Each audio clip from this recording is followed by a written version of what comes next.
अच्छा बाबा, इस दारू के लिए मैं अपनी जान भी दे सकता हूँ। अरे बाबा, एक लड़की है बाबा। अच्छा मैं उसके चक्कर में पागल हो गया हूँ बाबा। उसको जहाँ सोता हूँ तो वही दिखती है बाबा। मैं आपको लिए एक ताबीज करके देता हूँ बच्चा।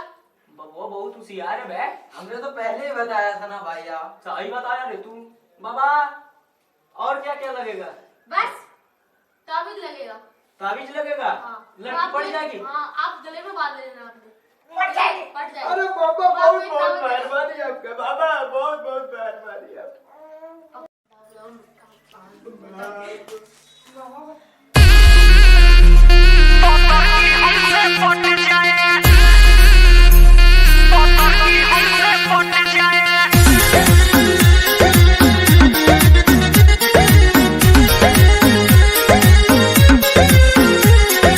Music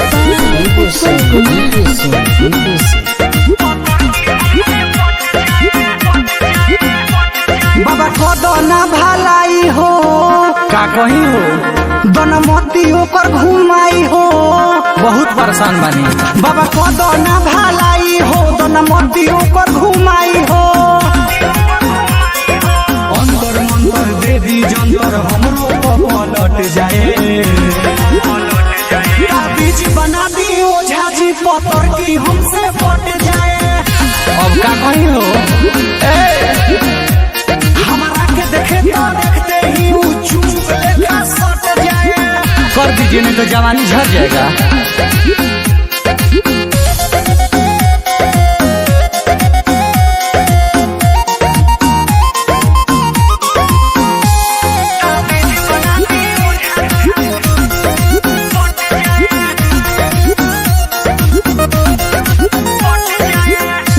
पगलाई लोग के देखनी जब से रील में, तोहिए से बसल बिया छोड़ी हमरा दिल में। अब का कही हो, ए हो बानी पगलाई लोग के देखनी जब से रील में, तोहिए से बसल बिया छोड़ी उता दिल में। दया करी बाबा छोड़ी हमारा घर कट जाए।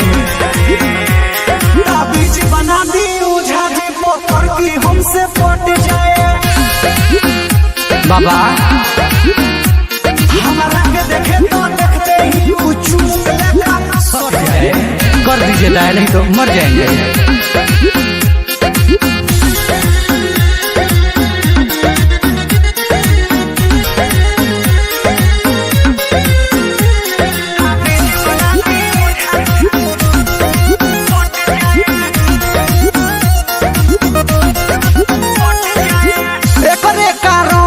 पढ़ाई हमर छूटल, परदेसी धीरज के हाथ गोड़ टूटल।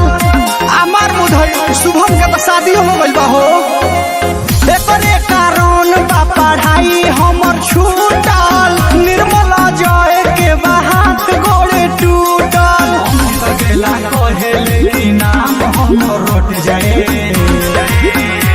ताबीज बना दी ओझा जी पत्थर की हमसे पट जाए। अब का कही हो, हमरा के देखे तो देखते ही वो चूक लेकर सट जाए। बड़ा मेहरबानी हुई है बाबा।